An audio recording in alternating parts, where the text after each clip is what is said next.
A couple people who have held top leadership roles at the Vermont State House for years now are starting to settle into the quiet life as they're not seeking re-election later this year.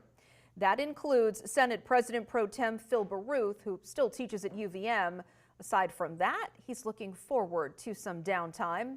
ABC 22's Matt Holderman spoke one-on-one with Baruth one final time today during his tenure as Pro Tem. And Matt joins me now live in the studio here with a bit of a reflection. Yeah, Lauren, that's exactly right. Senator Baruth tells me that he feels the State House is in a good place right now as he walks away, pointing to a lot of young legislators looking to step into those higher roles and the work they've all done on education and property taxes the last 2 years.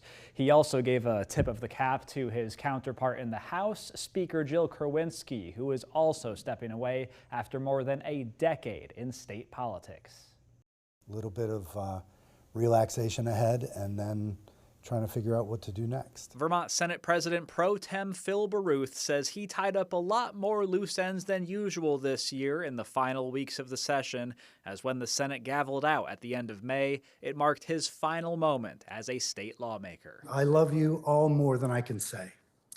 It will hurt not to find my seat when the bell rings next session. Reflecting on his 16 years in the Vermont Senate, Baruth says he can't remember a more painful election cycle than the last one, when dozens of seats changed hands in both the House and Senate. But he says the education and property tax reform that came after that over the last 2 years has been some of the most important work of his political career. And between the upcoming education funding formula and a spending cap backup plan he helped create, Baruth believes Vermont will be in a better place in the years ahead. I think you and I talked at the victory party 2 years ago, which was the worst election of my career.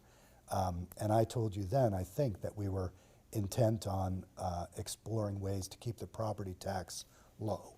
And I think we paid off on that. Some fellow lawmakers who helped craft those bills alongside Baruth are leaving the State House with him, including House Speaker Jill Kerwinsky, whose time in Montpelier lasted just 2 years less than his. The two of them say they can walk away with confidence, knowing their successors can fill their shoes. And as far as who might be the next President Pro Tem, I asked Baruth what he would think about one of his close friends, Keisha Ram Hinsdale or Andrew Perchlik, replacing him, and he thinks they will both have a chance to serve in that role someday. They will work it out who's going to be pro tem, who's going to help in other ways, and probably have a path to the pro tem's office at a later time, because they're both young, and I think there's time for everybody to have their moment in the sun.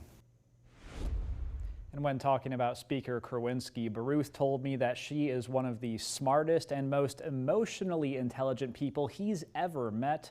A couple of good qualities to have when you have to manage 149 other state representatives.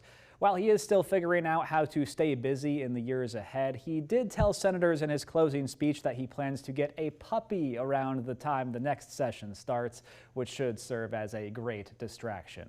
Reporting live in the studio, Matt Holderman, ABC 22 News.